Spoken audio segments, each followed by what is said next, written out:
Thomas was a tank engine who lived at a big station. He had 6 small wheels, a short, stumpy funnel, a short, stumpy boiler, and a short, stumpy dome. He was a fussy little engine, always pulling coaches about. He pulled them to the station, ready for the big engines to take out on long journeys.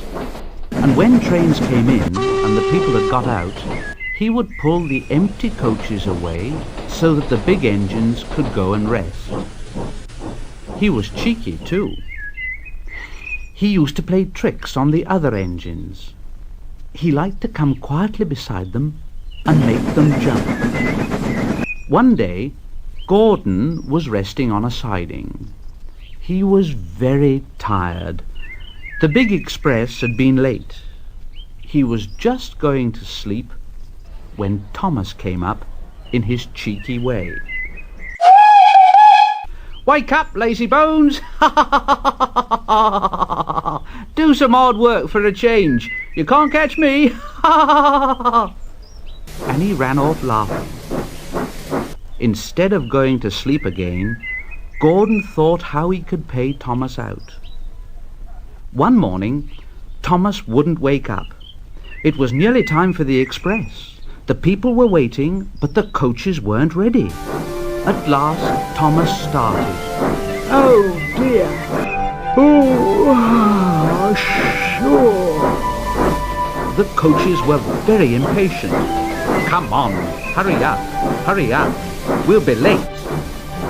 Thomas gave them a rude bump. "Oh, oh, oh, oh, oh, oh, oh, oh," and started for the station. "Come on, stop dawdling, stop dawdling." The coaches were now very cross. "Where have you been? Where have you been?" Thomas fussed into the station, and Gordon said, "Hurry up, you!" "Hurry up yourself." "Don't worry, I will." And almost before the coaches had stopped moving, Gordon came out of his siding and was coupled to the train. "Come on, get in quickly, please." So the people got in quickly. The signal went down, the clock struck the hour, the guard waved his green flag, and Gordon was ready to start.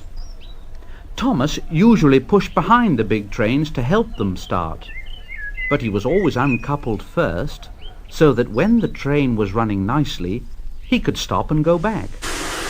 This time he was late, and Gordon started so quickly that they forgot to uncouple Thomas. The heavy train slowly began to move out of the station. Gordon grunted at the coaches. "Come on, shh, come on, shh." Thomas teased Gordon. "Pull harder! Pull harder!" The train went faster and faster. Too fast for Thomas. He wanted to stop, but he couldn't. "Stop! Stop! I can't keep up! You're going too fast!" Gordon laughed.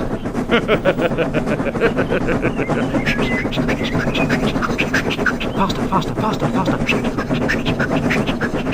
And the coaches chuckled with glee. "You can't get away, you can't get away, you can't get away, you can't get away." Poor Thomas was going faster than he'd ever been before.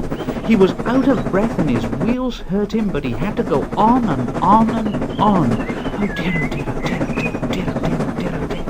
I shall never be the same again. I shall never be the same again. Oh dear, oh dear, oh dear, oh dear, oh dear, oh dear. My wheels will be quite worn out." At last they stopped. Everyone laughed to see Thomas puffing and panting behind. "Oh dear, oh dear, oh dear, oh dear, oh dear." They uncoupled him, and he ran onto the siding out of the way. Gordon chuckled as he passed. "Well, little Thomas, now you know what hard work means, don't you, hmm?" Poor Thomas couldn't answer. He had no breath. He just puffed slowly away to rest. and he had a long, long drink.